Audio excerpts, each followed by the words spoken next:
आज महाशिवरात्रि सेथिपाई गाँ ठू आरंभ करी सहर पर्यंत समस्त शिवालय उत्सव मुखर होई पड़िछि।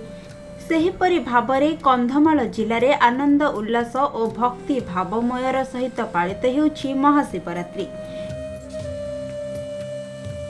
फुलबाणीर श्री श्री रामेश्वर मंदिर, श्री महादेव मंदिर प्रभृति विभिन्न स्थान में भक्तों भिड़ जमीबारे लगी।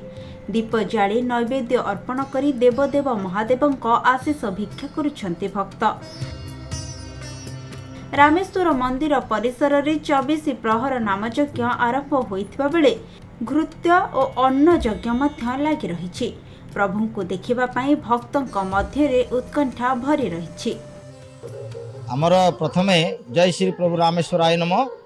आमर प्रथमे ये जो कार्यक्रम महाशिवरात्रि पौराणिक शास्त्र अनुसार हिंदू धर्मर श्रेष्ठ देवता प्रभु शिव प्रभु रामंकर रामंकर द्वारा निर्माण कराई प्रभु रामेश्वरंकर मंदिर। ए मंदिर बहुत पुरातन, तथापि आमे भक्त समागम अधिक ये रोची, यात्रा होची, बहुत भक्त आसती। समस्त प्रशासन तरफ विभिन्न पदक्षेप भी निया जाइछि। लोक केमती श्रृंखलित भाव में आसबे, श्रृंखलित भाव में जागर रे बसिबे, पणा व्यवस्था करा जाइछि, अन्न व्यवस्था करा जाइछि। भक्त माने आसुचंती, बहुत किछि दान धर्म करिकि जाउचंती। से समस्त को धन्यवाद। फुलबाणीरू सदाशिव पात्रଙ୍କ रिपोर्ट, खबर ओडिशा।